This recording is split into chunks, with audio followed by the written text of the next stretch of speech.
I'm a holistic doctor. I've been doing holistic principles and practice for 27 of the 28 years. And when coronavirus was coming, I was following the reports right out of China as they were announced in December. And then, any report that came out thereafter, I was on it. And then the first case to hit the U.S. Was in the end of January in Seattle, Washington, on the West Coast. And I followed it from that point on, and I was blogging about it. And I remember having a meeting with my staff in the end of February. First case in the U.S. was the end of January in Seattle, Washington. And there's reports of a case earlier than that in California, but that was the first publicized case that I knew about. And then it was moving west to east across the United States. And it hit my area. We were one of the hot spots at the beginning. Detroit, New York, New Jersey, Massachusetts were all the hot spots in the U.S. And they were all northern cities, northern states. And so we all got hit immediately, and our hospitals were almost overflowing, and that was in the middle of March. So the end of February, I had a meeting with my staff as COVID was getting closer, and the headlines were terrible and terrifying and fearful based. So at the end of a workday on Thursday, I had a meeting and I said, look, COVID's coming. And I said to the staff that, the first 27, 28 years of my practice were really practice for something like this. We were truly practicing for an event like this where there's no therapy, no one knows what to do, and no one has any direction from the government, and people are scared. And I said, look, we've been treating flu and influenza-like illnesses for just over 28 years. And I said the first 28 were just practice for this. And I said, I think we've got it covered, as best as I could say that. I said, I've never treated this strain of coronavirus, but I said, I'm certain we've treated other strains of it, even though we've never confirmed that with laboratory testing. And our patients don't develop complications from influenza and influenza-like illnesses at anywhere near the statistical rate that they should. They don't get hospitalized at that rate. They don't die at that rate. Our patients get sick with viruses and influenza-like illnesses, but our patients get over them without complication generally. And we've had a plan that we've been doing to support the immune system for over 28 years, and giving the body a chance to fight back against these these strains. And I felt that, as confident as I could be at that time. And I told the staff, look, I don't know, we've never treated this, but I don't see why our therapy is not going to work just like it worked over the last 28 years and a few months. So I told the staff, I plan on working through this crisis. I said, our patients are going to need us more than ever. I said, most doctors' offices are going to close. The headlines are going to get worse. And I said, no one has to work if you don't want to. But I'm working until either I get sick or they won't let me work. And I'm going to do the therapies we've been doing over the last 28 years and support the patient's immune systems. And I'm as confident as I can be that our patients are going to do well with this. And so our therapy consisted of, and it's basically the same therapy over 28 years and a few months, with a little tweak, a little change here and there as we learn new things. But it was high-dose vitamin A, high-dose vitamin D, high-dose vitamin C, and high-dose iodine orally for 4 days, and then nebulizing hydrogen peroxide and ozone as soon as they could do it, at the beginning of an illness, or if they didn't get better from the oral vitamin therapy. And then if those two therapies didn't do well, the oral therapies and the nebulizing, we would have the patients come in and we would do IVs of vitamin C, hydrogen peroxide, and ozone, either IVs or intramuscular shots of ozone. And this therapy has served us well for over 2 decades, close to 3 decades.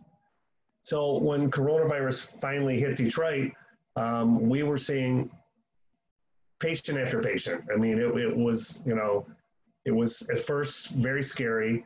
And, you know, we didn't know if we were going to get sick. You know, I was reading the headlines. I'm sure all of you were reading the headlines. You know, I think did it come to Israel after it came to the US? I think it was afterwards. Yes? Hold on, I can't hear you. Okay, now you can hear me, right? Yes. Okay, actually it arrived in Israel just at the same time it arrived in the USA, right. But I want you to say something. First, I would like you to go over all the treatments and explain why each one of them does work. But you had a problem for a few weeks that the CDC didn't allow doctors to do PCR testing in clinics all over the US, and you lost about 2 weeks, I think, and we were already testing. So we knew earlier that we have many thousands of infected people. Is that right? Did that actually happen like that? So when COVID began in Detroit, in my area, there was no testing available, and it was limited to hospitals, and there was a strict criteria of who could be tested and who couldn't be tested. You had to meet. I don't remember how many bullets, but very few people were tested. There was no office-based testing, so I was basing my diagnosis of COVID on the symptomology of the patients, and it wasn't that hard to diagnose. I mean, they had typical flu-like symptoms, and then they were losing their taste and sense of taste and smell, and the breathing. And was that different from what you were used to with other, let's say, influenza patients? So it was distinctive. You could tell.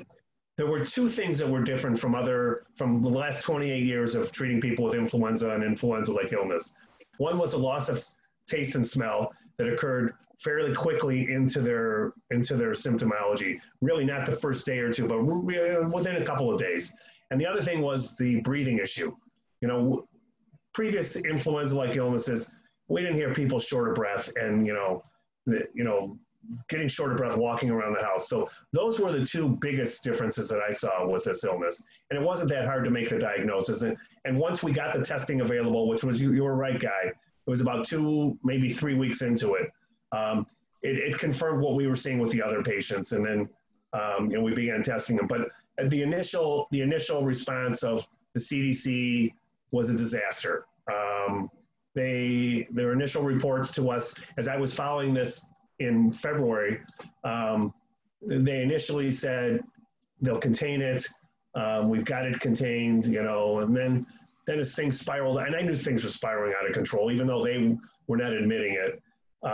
They had developed a test, and the CDC's first test was a failed test. It was too many false positives and was a contaminated test kit. So we were in a big mess. And, in the US, we couldn't test for it. Conventional doctors didn't know how to treat it. Patients were going to the hospital. They couldn't breathe. They were ventilating them. And they were dying at, I think the final rate in March and April in our big hotspot areas where 88% who got ventilated died. It was a disaster. But coming back to our patients, and I'll get to why the therapies work in a second, but we started our, as soon as we got the calls, we started our oral regimen and had patients nebulize. And then we were meeting patients in the parking lot. And the patients we were meeting in the parking lot, because we didn't want to bring them in the office. I didn't want to contaminate the office. I didn't want my staff, I had about half of my staff stick with me through this. And the other half got scared and stayed home. And they gradually came back. But I didn't want the sick patients in my office for this one. So my partners and I and my nurses, a couple of, not everybody, but a couple of us were going out in the parking lot and having people put their arms out the car window, and we're starting IVs in the snow and sleet and 30-degree weather. And I remember I had a face shield on, and the snow's coming down on my face shield, and I'm shaking my head like a dog trying to get the snow away so I could see the veins. But people were getting better, and especially the people who came for the parking lot treatments were pretty sick, and that was about 2/3 of the 107 patients that I wrote my study up on. And you know, that most of them, almost all of them had one set of IV treatments and got better. You know, they would call on the phone and say, I can't breathe. What do I do? And we have them come in and do that. And the other part of the treatment was, since we were not in the office and we were in the parking lot, we didn't really want to do IV ozone. IV ozone is a little more intricate and complicated and takes a little bit more work than doing it outside. So what we did was we improvised and we did intramuscular shots of ozone in the buttocks.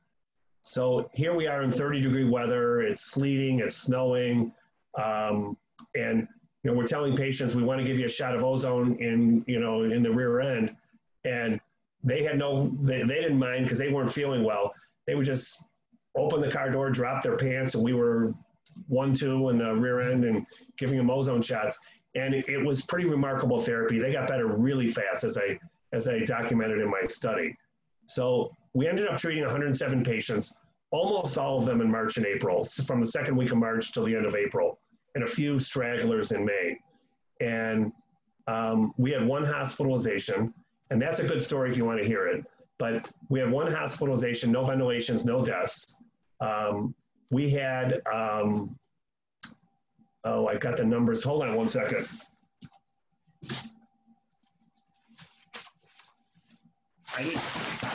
I didn't report this in my study, but we had about 12 people over the age of 70. We had 5 over the age of 80. There was about a dozen people we were worried we're going to die through this. Now, that was the time in the US, everybody, the headlines, doctors, the emergency rooms were saying, don't go to the emergency room unless you absolutely have to. They didn't have therapies. You know, no one quite knew how to treat this. And the ERs were just about overflowing in Detroit, as well as, you know, New York, New Jersey, and Massachusetts. And so about a week into our treatment, you know, we started to get confident. It became less scary and more exciting, if that's the right word, as we saw our patients get better. And, you know, another week later, we were, you know, look, nothing works for everybody. And, you know, we were calling every patient who had this every day until they were better. But, you know, we became more confident as it went on because our patients got better. So I was doing video interviews, and Guy, I think you were following it, but I would interview my patients and my partner's patients, especially the really sick ones after they got better. And I was the interviewer and just asking questions for them. And I titled each of the interviews, "There's Still Hope Out There." Because at that point, there was no hope for anything. It looked like this was going to be a catastrophe, you know, across the US with, you know, the initial predictions were, I think 1.5 million dead and, you know, something like that. And, you know, some crazy number like that. So we, you know, near the end of it, my partner and I, who really went in the parking lot a lot, the two of us, and did a lot of those treatments, what we were doing is we were nebulizing right after we saw a sick patient, and I'm still doing it today. We still see stragglers with COVID, but the symptoms aren't as bad right now, which Guy, you and I can talk about in a second. But if I see a patient, or when I did see a patient, I would come in the office and nebulize hydrogen peroxide and iodine. It was a dilute mixture of hydrogen peroxide. So we would take a 250 cc bag of saline and put 3 cc's of food grade, of a 3% food grade hydrogen peroxide mixture in that bag, which drops the percent of hydrogen peroxide to, I think, 0.04%. So the exact numbers are in my study. And then we'd put a drop of 5% Lugol's iodine in that well to nebulize.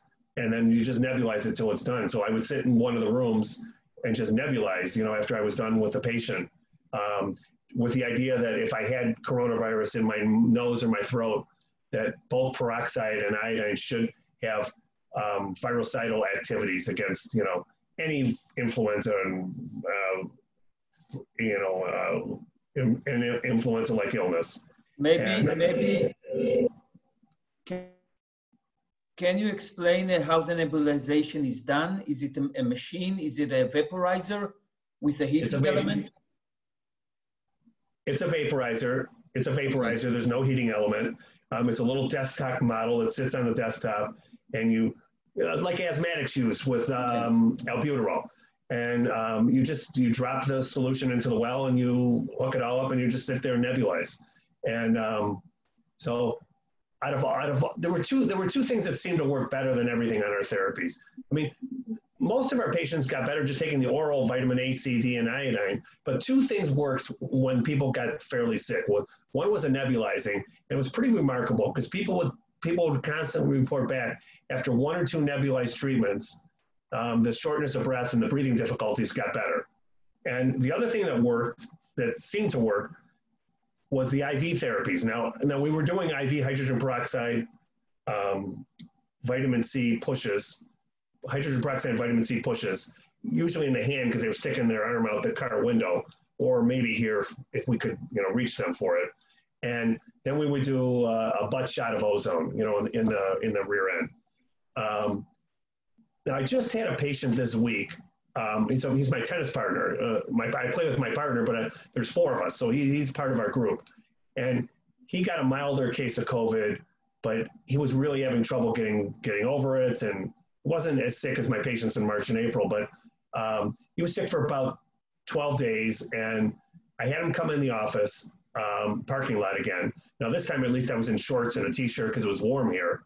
And he came to the parking lot. He was having a fever of about 101 yesterday, and this was Friday. He came to the parking lot, and he put his arm out, and I was trying to get his veins, and he doesn't have great veins to begin with, but he had this fever, and every time I got in the vein, I started pushing the IV, his vein would blow.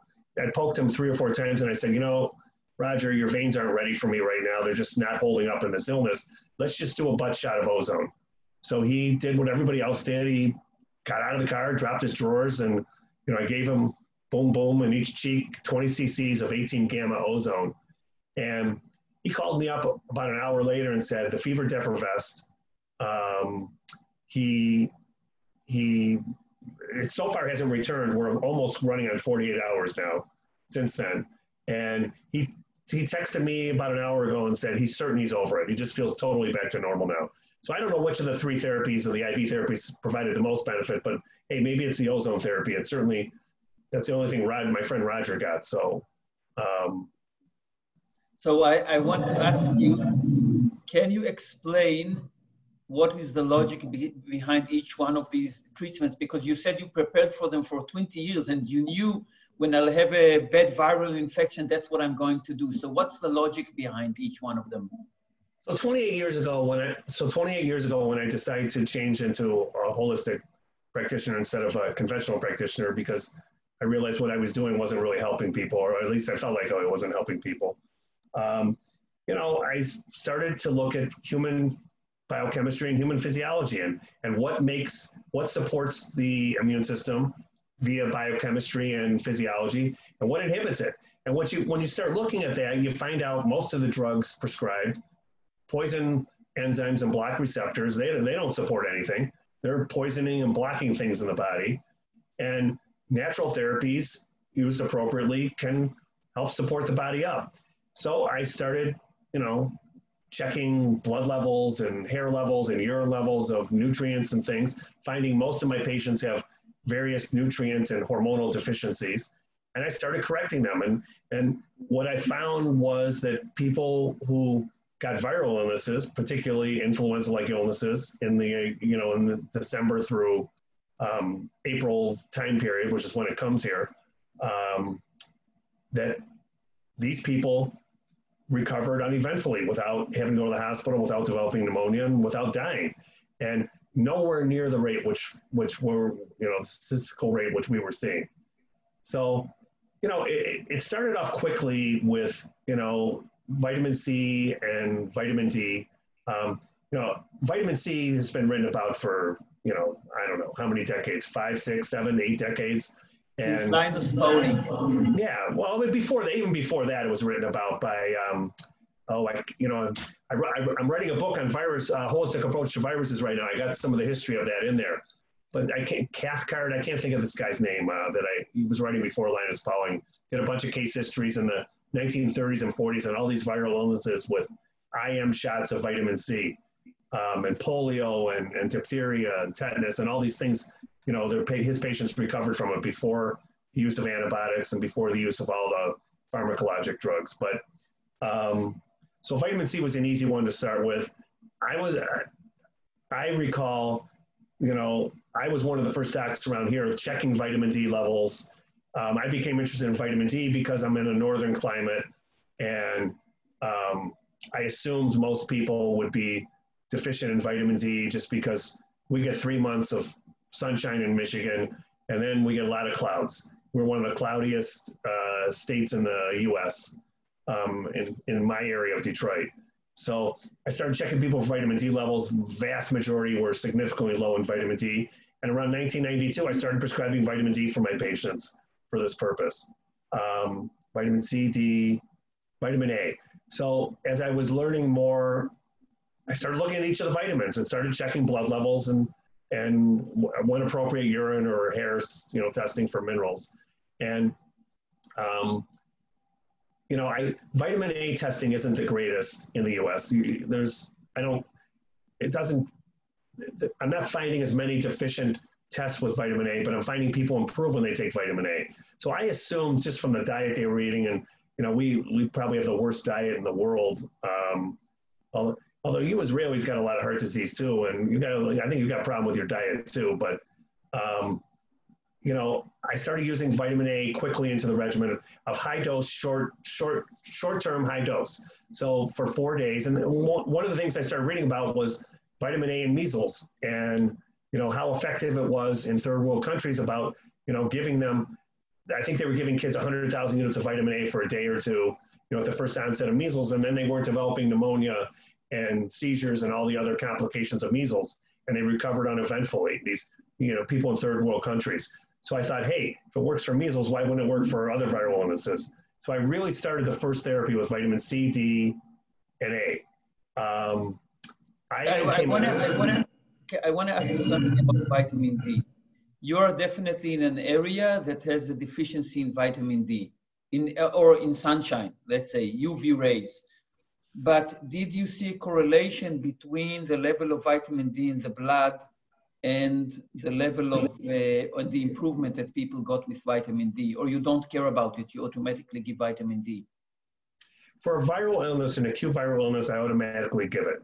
So I don't really care what their blood level is.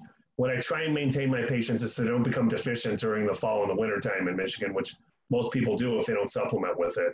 I can tell you for supplementing doses of vitamin D, you know, around 5,000 units a day, for the fall and the winter time, there's nothing I can report that I can say, hey, this is really helping people.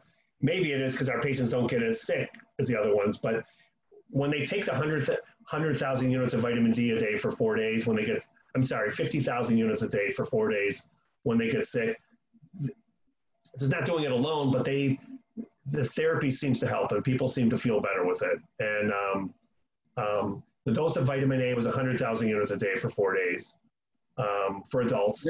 The reason I'm asking about this is there is a big, let's say, kind of debate or an argument that all the clinical studies show, or the recent clinical studies about vitamin D as a supplement, ongoing supplement, does not reduce mortality or illness. And people, even in Israel, that we have a lot of sunshine, people just go to the doctor and they ask for vitamin D and they take vitamin D for years. And I'm trying to tell them that this is a biochemical mistake, because you can't rely on your blood level, because your blood level means nothing. The question is, are you healthy or sick? And people take it when they're healthy. And what do you think about that? I agree with you 100%. I think the studies fail to prove taking vitamin D chronically or routine or over long periods of time really does much of anything. But I do think, at least in my experience, that taking high doses for a short course at first sign of a viral illness seems to help people. Now, again, okay, I can't break it out because we've been doing this together with the other therapies. But I agree with you. The studies of vitamin D aren't great for promoting its daily use for nearly anybody. And, you know, the one clinical sign that I see with vitamin D is people who are really low, like 10 nanograms? 10, around 10 or so, maybe 5 to 15 or something like that. If they have bone pain and aches and groans of their joints and their bones, they get better when you get their vitamin D level up. But those are few and far between. These guys are almost rickets, right? They're almost in rickets. Yes, okay. Absolutely. Those are the only ones, but they're few and far between. You know, I agree with you. So vitamin A, just a couple things about vitamin A was beta carotene doesn't work. I can tell you that. I've tried it. It does not work. Doesn't seem to inhibit anything, but they don't get that antiviral effect from beta carotene they get from vitamin A. So I tell patients to use vitamin A. You can get vitamin A from two sources, palmitate or fish oil, fish liver. And I like to use, I mean, either one works for this. I have a preference for the palmitate, and I can't even tell you why. It's cheap. It's in an emulsified form, so I think it gets dumped into the lymph system and doesn't necessarily have to hit the liver so hard like the fish liver oil would. But I have nothing clinically to say that I can say it's fish liver is a problem. But I'll improve. Is the palmitate, is this the vitamin A that you get in vitamin A drops? Is this the palmitate? Yes, okay. That's the vitamin A drops. So that's what you'd get from the doctor if you get it in a prescription, right? Well, doctors here don't know how to prescribe any vitamins, so they don't get any vitamins from, the only vitamins doctors here prescribe are synthetic B12 and synthetic vitamin D. Otherwise, there's nothing else here. You got to go to a health food store to get it, or you go to a holistic doctor. And what's the story with the hydrogen peroxide and ozone? I don't understand those two. Okay. Before we get to that, let me finish the oral stuff. So I started using A, C, and D first couple of years, and I learned about iodine because I'm doing a lot of work with thyroid problems. And I live in the Gorge Belt of the United States. The soil is one of the most iodine deficient areas of the world. It borders the Great Lakes, which is Michigan, Indiana, Illinois, and Ohio. And this has been written about since the early 20th century. So I assumed most of my patients were deficient in iodine. There was no great testing available. And I started using iodine in high dose initially with viral illnesses because it has direct virucidal properties, as well as stimulating the immune system, the white blood cells, to produce their enzymes to kill viruses. And iodine is used to make hydrogen peroxide from the white blood cells. So once I started using iodine and learning about the biochemistry of iodine, it quickly moved into hydrogen peroxide. So I went to a course, and it was an oxidative medicine course. And one of the ways I've learned over the years is when I go to conferences, I started asking people who, as I got years behind me, I would ask people who had experience doing holistic medicine, hey, what are you doing in your practice? What's working for your patients? Because I figured if it's working for their patients, it should work for my patients. So I was at a conference early into this, and I asked Robert Rowan, what's working for your patients? And he was a physician in California, big oxidative medicine doctor, and he was lecturing at this conference on peroxide. He said, you should do hydrogen peroxide in your practice. And I'm like, really? I thought it's an oxidant. It's going to, cause problems in the body. No, you don't know. You've got to study oxidation and reduction. And, once you study that, you'll see that's how vitamin C works. If you give high dose vitamin C, it's an oxidant effect. And after it's done with that, it's a antioxidant effect. And you start moving molecules around and making energy as you go from oxidant to antioxidant and reduction to oxidation. And so I started studying, oxidation and reduction. And, I was intrigued by it. I went to a course on hydrogen peroxide, learned how to do it, and we started doing it on our patients. And, when we started IV hydrogen peroxiding people, it was remarkable. And it's we have a big IV practice that we do, 30 different IVs. We've done them for over 25 years. We got a big IV room, and we do a lot of IVs daily in our practice. And peroxide is one of the most interesting IVs we do. There's no side effects from dilute hydrogen peroxide. Patients feel better. If they have an infection, bacterial, virus, parasitic, candida, hydrogen peroxide helps. But this has to go directly into your blood, right? You can't swallow it.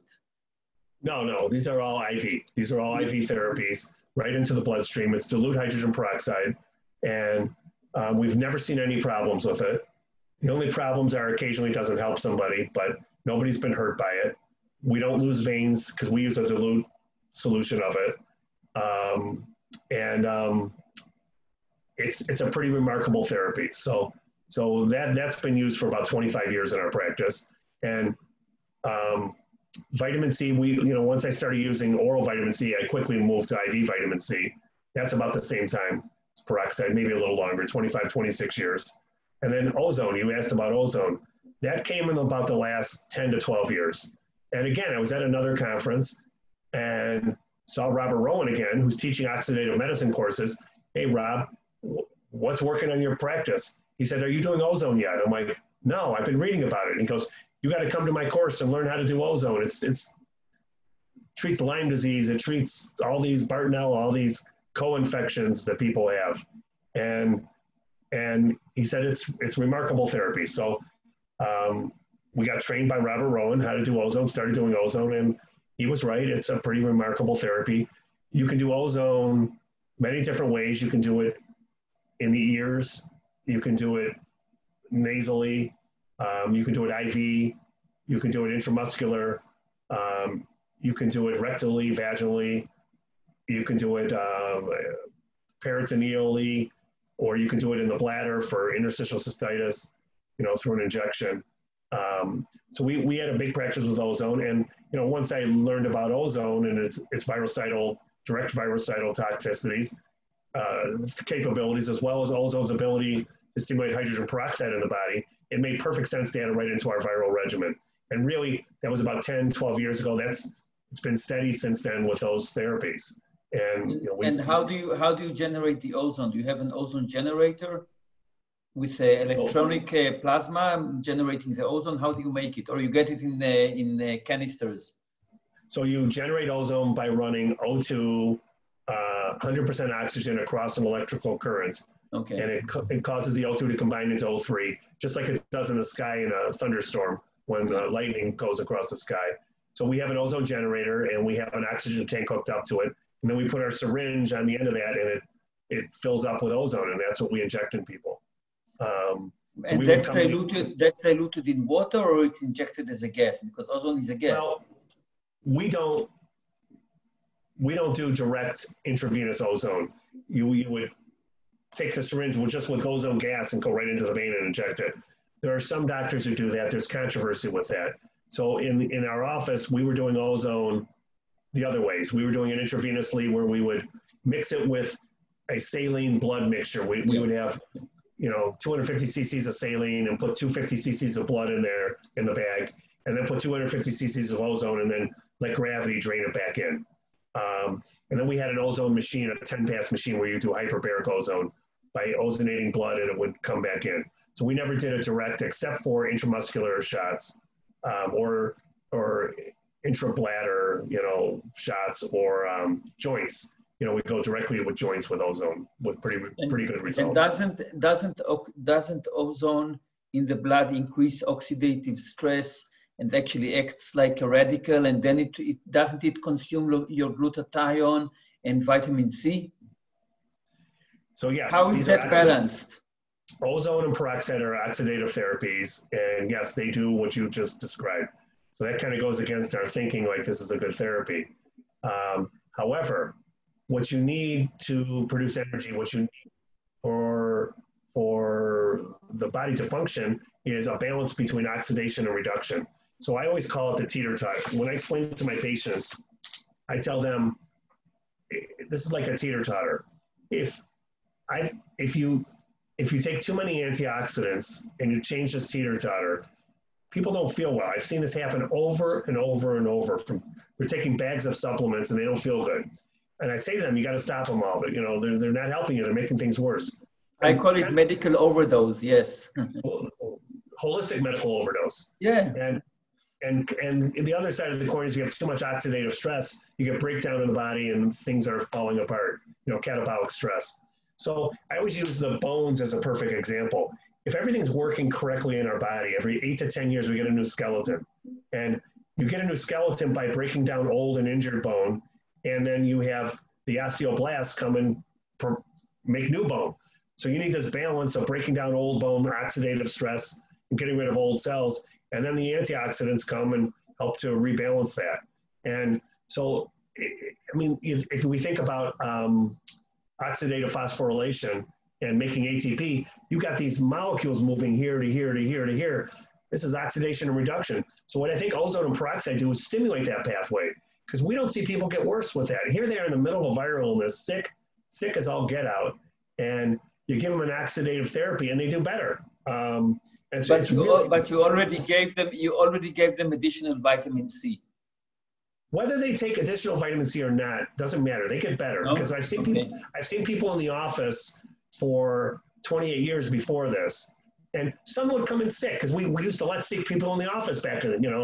We let people with flus and colds come in the office and we treat them. Some weren't taking vitamins, and we would just treat them with peroxide or ozone. They got better before they left the office, or they felt better, and then we put them on all the oral therapies and stuff. So this therapy is a standalone therapy. And look, if you look at the mechanism of how our body responds to a viral infection, it's using hydrogen peroxide, it's using superoxide dismutase. It's making these oxidative molecules for a reason, to help stimulate the white blood cells to get moving and to engulf and destroy and remove these pathogens. So, we need a balance of it. And it's well known that high-dose vitamin C acts as this oxidant therapy, produces hydrogen peroxide in the cells, and then as it gets chewed up, it starts to have this antioxidant effect. And I think, that's life, where we're trying to move things along in the body. Great. So how have you been able to proliferate this to other clinics and to other doctors? And is there any chance that mainstream hospitals will adopt these techniques? Well, so as COVID was going on, the headlines were awful. People were dying, and we were locked down, like you were locked down, and the fear was palpable here. And I'm sure the fear was palpable there. So I was trying to provide hope by doing these interviews and writing my blogs and saying, hey, you don't have to die from this. You got to support the immune system. This therapy's worked for 28 plus years, and it's working for this virus as well. Well, I got a letter from the U.S. Federal Trade Communication, which is a federal agency from the U.S. government, telling me, because there's no treatment, prevention, or cure for COVID, any mention thereof falls in violation of this federal law, and you have 48 hours to remove all your stuff or else. Now, I never said we had a cure for COVID. In the interviews, in the writings, in my newsletter, I said what I was doing was supporting the immune system and allowing people to get better. And then, they were getting over this virus like they were any other virus over the last 28 years. But I removed everything, when we got that. I finished the study, and published that, and got it peer reviewed and published, which you saw, and you can put it up for everybody to see if that would be good. So are other doctors doing it? The answer is no. I mean, I'm sure it's the same. Doctors are the same everywhere. They're very tough to change what they've been doing for what they learned in their residency and medical school. And especially with holistic things, it's a whole new paradigm that they have to study, and doctors generally just don't do that. So are more doctors doing it? No. There are some holistic doctors who I've spoken to who called me in the middle of this and said they were doing it, and they were texting me and their patients were getting better as well. But there's nothing formal that I can quote to you that we've done with that.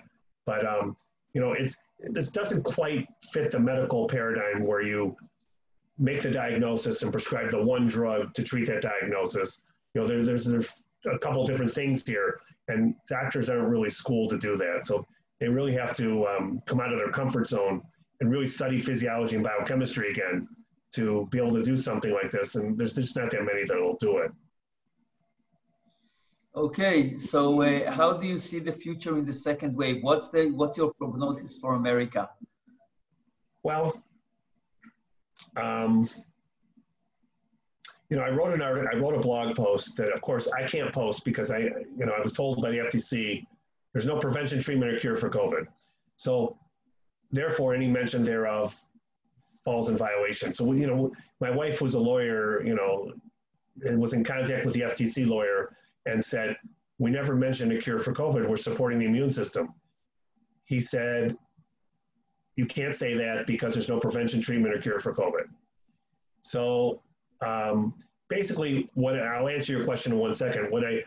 According to the Federal Trade Communication in the US, what I should have told my patients was, when they called and said they couldn't breathe, instead of telling them to come in the parking lot, we'll do an IV therapy on you, and so you should start nebulizing, and we'll give you the nebulizer and the solution. What I should have told them was, I can't say to do anything because there's no prevention, treatment, or cure for COVID. So sit at home, wait until you get really bad, and go to the emergency room, or wait for the vaccine to come. And, waiting for the vaccine is like waiting for Godot. There's, the death rate. I mean, it's huge in the US. So what's my prognosis? I am hopeful that hard-hit areas like Detroit are done with the big overflow of patients with it. So I'm confident, I'm hopeful that when the fall and winter hits, we don't get hit as hard as we did in March and April. And, time will tell if I'm right on this or not. I think the lockdown was a mistake. I don't know if it was a mistake. I mean, what are they going to do when the ERs are overflowing? But I think it prolonged our agony with this. I don't think we should lock down again. But I think this should be a wake-up call. And this is what I wrote a blog post that I sent to Children's Health Defense, and they posted it Friday. And, the title of it was, Dr. Fauci, why don't you talk about the immune system? Dr. Fauci is the head of our I know who he is, yeah. So you guys know who he is. All right. So he's the lead doctor in the United States on He's the villain. Coronavirus. Pardon me? He's the villain, right? Villain. I don't know if he's a villain, but he's basically told us to wear a mask, social distance, and wait for a vaccine. And so I wrote this article and said, okay, fine, we're wearing masks, we're social distancing, we're waiting for a vaccine, over 150,000 people have died, more are dying every day. Why don't you talk about the immune system? Because I don't know the exact numbers in my head, but we've had over 5 million cases, something like that. And the reports you recovered if you're still alive after 30 days of having it. So recovered right now is around 3 million.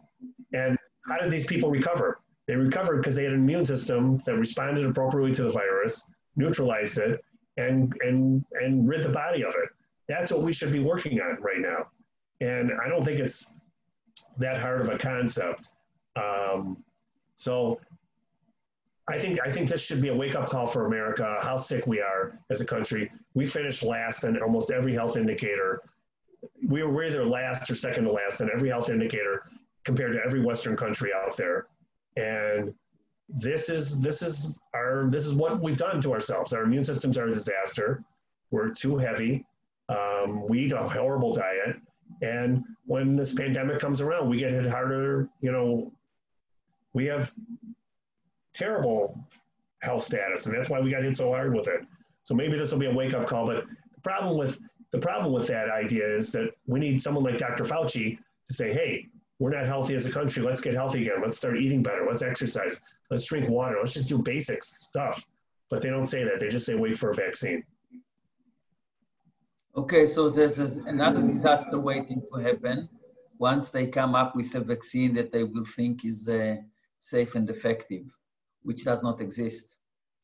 But in Israel, we don't believe in the vaccine, at least not the people in my group.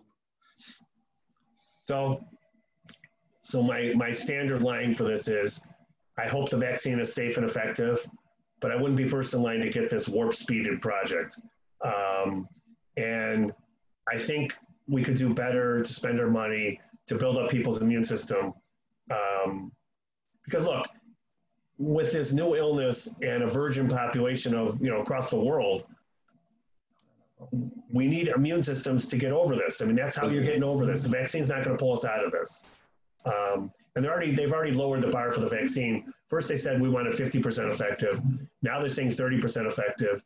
Now they're saying it'll last maybe 2 to 3 months. And I mean, what a better deal for Big Pharma than saying you need a vaccine every couple of months. You know, the whole population needs a vaccine every couple of months. So let's see what they come up with. But, you know, I'm not waiting for Godot. I'm nebulizing, I'm taking my supplements, and I am doing my IVs when I get the first sign of a scratchy throat or something like that. Okay, so great. I think it's an interesting story. I don't want to say it's a great success for you, obviously, but for America, it doesn't sound like a great story. I'd like to ask people in the audience if they have any questions for David. I mean, I asked many questions.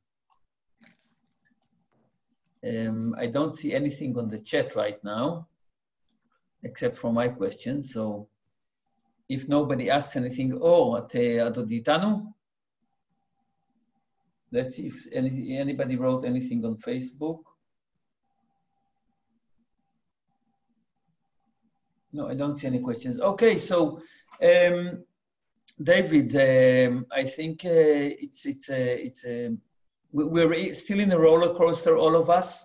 It would be nice to share experience and information. So I don't treat people, but I talk to a lot of people. I know some people who had the disease, some of them symptomatic, some non-symptomatic.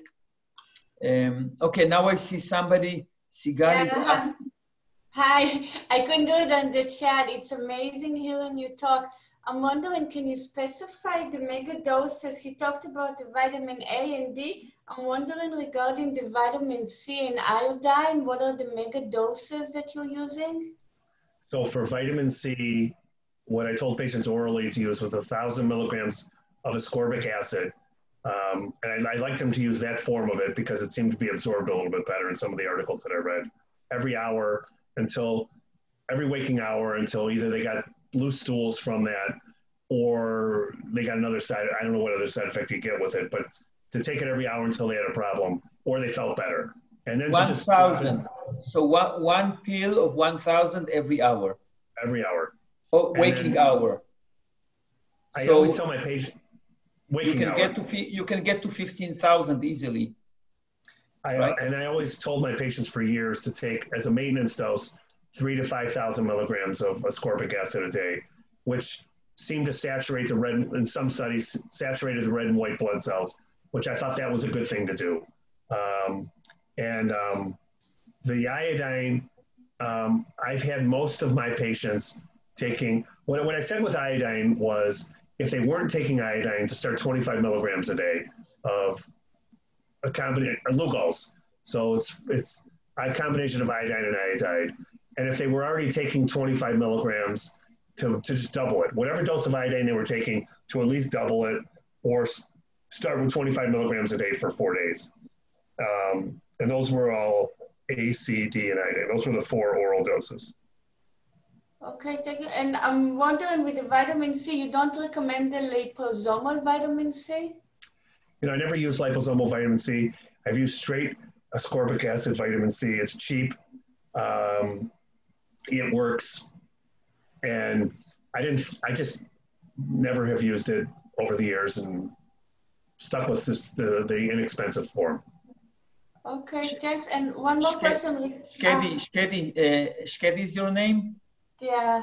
Your private name, Shkedi? No, אני דבירה.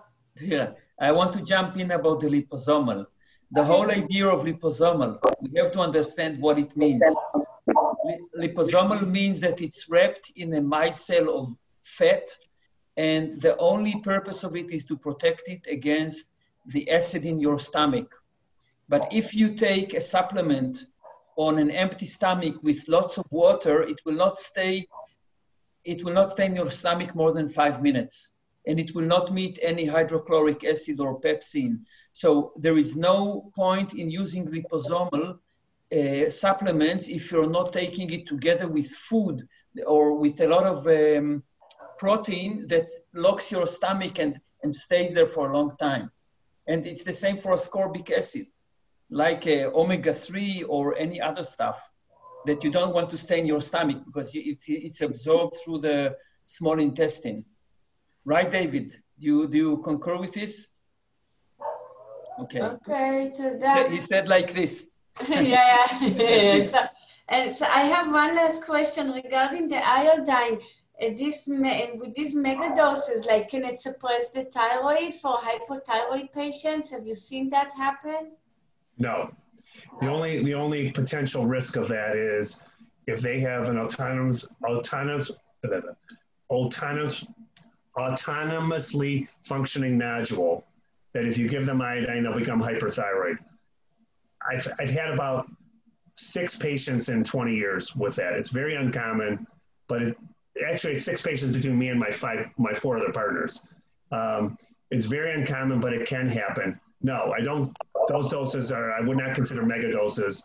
Just problematic if they have a nodule that picks up the iodine and makes too much thyroid hormone. Thanks. Thanks a lot. Thanks. Okay, there was one more question here in the chat. Sigal asked, how do we make our immune system stronger? Even though I have a feeling that your whole talk was about it. But Sigal, if you want to jump in and say what was, Sigal Michaeli, if you want to jump in and ask what was not clear, if you're still with us.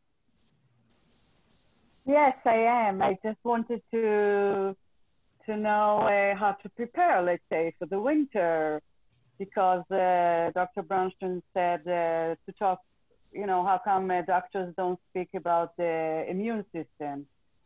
So what did he mean exactly? Well, I mean, I call it doing the basics. Number one, eat a good diet, keep sugar out of your diet, anything with refined sugar. So studies have clearly shown refined sugar paralyzes the white blood cells for up to 5 hours, and they can't function normally. So maintain, that's step 1. Step 2 is maintain adequate hydration. Drink half your body weight. We use pounds. I go by pounds because we're the last country with it. But take your body weight in pounds, divide by 2, and drink that many ounces of water a day as a minimum. So maintain adequate hydration. Get decent amounts of salt in your diet, because I find most patients salt deficient. And salt's a second major constituent in the body next to water. And then correct nutrient imbalances. And I think those are just some basic things to do. Actually, I'm sorry, the 5th point would be exercise. Everyone should do daily exercise. It stimulates everything. It helps every condition, stimulates white blood cells. And then correct nutrient imbalances. And, if you're not working with a holistic doctor, find one. If you search my name online and COVID, you'll find a bunch of blog posts. Now, I had to take it down from my website, but it is there. And I do have maintenance doses of all this stuff on there. So maintenance doses of vitamin A are around, David, let's do like this. If you can send me just a document, and I will post it for everybody. I'll send you the blog post, and you can post it. Okay. With those doses in there, and maybe I'll even translate it to Hebrew, so it's easier for everybody to read. I can quickly give it to you. The maintenance dose of vitamin D was around 5,000 units a day. Maintenance dose of vitamin C was 3,000 to 5,000 milligrams a day. Maintenance dose of iodine should work with an iodine literate doctor who can, follow you. But for most of my patients, it's 12.5 to 25 milligrams a day. And vitamin A is 1,000 to 3,000 units, international units a day of straight vitamin A, not beta carotene. Those are kind of maintenance doses for the fall and winter that I do with most of my patients. Thank you. Thank you. Okay, guys, anybody else have questions for Dr. Brownstein? By the way, David, are you Jewish? You're Jewish, right? David Brownstein, what do you think? I think yes. So have you ever been? Look. Have you ever been to Israel? We were, my wife and I went to Israel just when I was in residency, and it was in the early 1990s. And we had, when we got there, we were talking about moving there. And the problem was the Russians were all coming, all these Russian doctors were coming, and there was no jobs for doctors at that point. And so I kind of lost the focus after that, but we went there for a couple of weeks. It was one of our best trips we've ever done. And, it was interesting for me to go to Israel. I'm not the most religious Jew in the world out there. And I had a big pull when I was there. I really felt something that I've never felt before. And it was a wonderful place. And, it was before the Intifada and all the mess that's happened. But I want to make a return trip. I want to invite you again, and if you come again, we definitely will meet, and maybe we'll. We also sometimes have conferences. Even now, conferences are off. You know Malcolm Kendrick, right? He came here. He came here for two conferences already. One was a conference that we held, of medical overdose conference, and he gave a great lecture. And then he came for the vaccine. Informed consent lecture conference last year, exactly a year ago, actually. So anyway, Jews are, their home is in Israel, so you should reconsider. You can reconsider. Well, let's talk about it because we want to come back. I mean, we need holistic doctors in Israel that will be brave enough to give vitamin C IV to suspect coronavirus patients, because at the beginning of this epidemic, everybody was looking for, not everybody, but many people were looking for holistic doctors that will give these treatments. It was very difficult to find. Are holistic doctors persecuted in Israel like they are here? No, not for giving IV, but sometimes they are very talkative and they put themselves in trouble. So maybe there are 2 or 3 of them and they're very, very talkative, and they put themselves in trouble because they say that they don't speak wisely on media. So when they talk too much and, the media jumps at them, or the health reporters on TV and on the internet, they jump on them. So you have to be modest, and I think that they're putting themselves in trouble. So at least one of them was very famous, Dr. Avni. He got in trouble a few times, but he's very brave. Like Andy Wakefield, he's very, very brave. Anyway, okay, so I think we took enough of your time, and for me, it was fantastic. I hope everybody else around here, I hope everybody that stayed with us also enjoyed a lot. And thank you, and we'll be in touch. When COVID ends, let's get a conference. We were just talking about not too long ago, we need to make a return trip. So maybe we can schedule something that would be fun. Yes, absolutely. Okay, so thank you, David, and thank you, everybody, and good night, everyone. I hope you enjoyed. Thank you. Bye-bye. Thank you so much. Bye-bye.